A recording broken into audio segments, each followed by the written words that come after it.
Hi, today we will be discussing a paper called Unsupervised Visualization of Image Datasets using Contrastive Learning. This particular paper was written by Niklas Böhm, Philipp Berens, and Dmitry Kobak from Germany. We come to the aim of the paper. We always want to do some sort of exploratory data analysis before we start actually working on the data.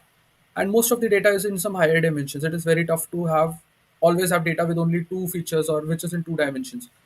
So this method tries to convert a data with n dimensions into a 2D representation of the behavior of that particular data set, a sort of a 2D projection of the data so that we can visualize it, check out the clusters, highlight common points, find some features which we want to select, and other things.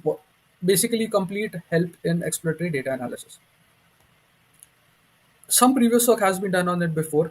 Methods like stochastic neighbor embedding, which converts higher dimension distance data points into conditional probabilities.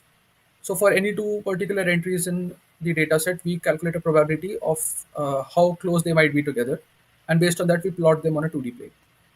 We also have methods like UMAP, Uniform Manifold Approximation and Projection, tries to project the data on a sphere, a Riemann geometry and category theory, using Riemann geometry and category theory, and then unfolding that sphere into a 2D surface.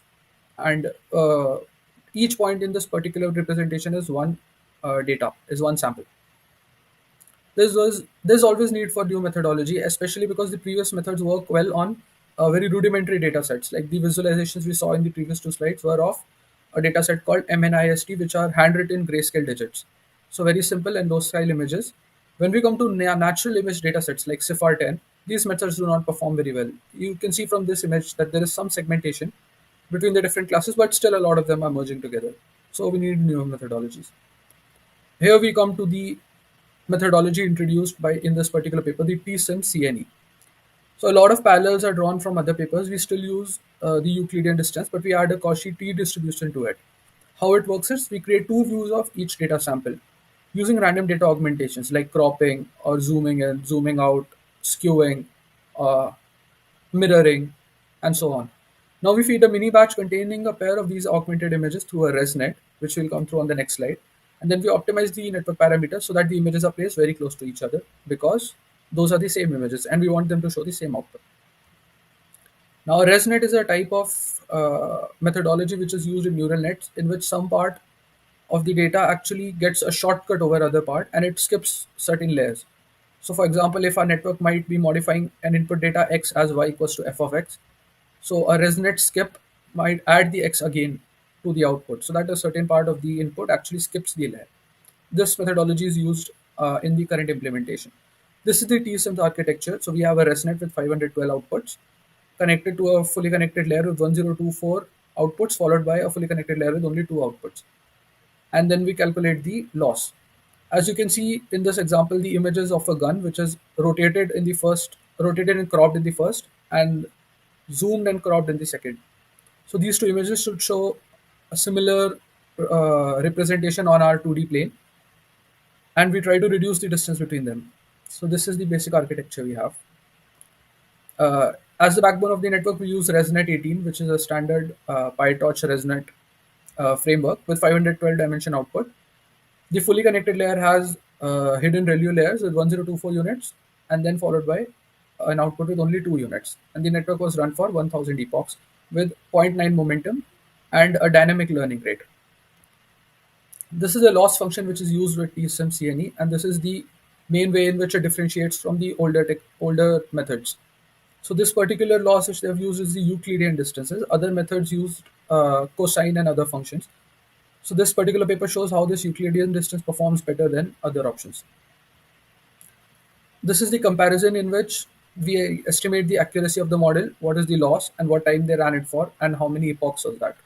So we see that the model number 7, in which we take the Euclidean distance followed by another Euclidean distance, has good performance if we compare it with the KNN classifier. So this column KNN speaks to how this method performs with respect to a typical KNN network with 15 nearest neighbors. So 89% of the segmentation done by our network corresponds with the correct class selected by the KNN network. This is the critical part, the output. So the dataset you see over here is the CIFAR 10 dataset, which we have worked with in classrooms as well. You can see the segmentation is so clear and precise. All the categories have their own buckets and they're clearly distinct from other categories. Another incredible see thing that you can see here is categories which are not a part of the dataset have also been separated. For example, on the left, you see the cars.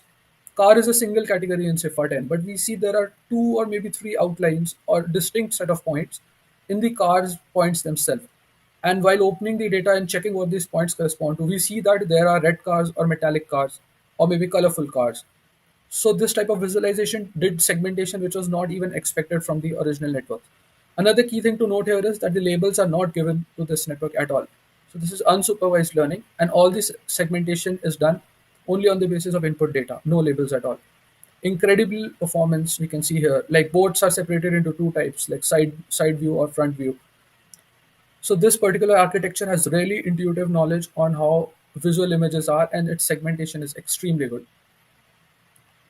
Here we can see its performance on the CIFAR 100 dataset.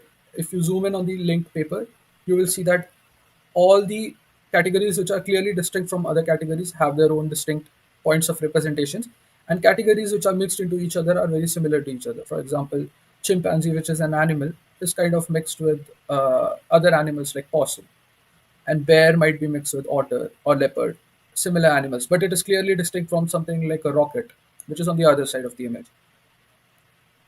The one of the advantages of this is the interpretations are extremely meaningful and helpful, and we all know that exploratory data analysis is an important part of when we are working with big data sets, and methods like this allow us to more intuitively understand how the data is structured. It does not rely on any labels at all, and it can work with any sort of natural image data you have. So this will always be useful if you're working with natural image data sets. Thank you.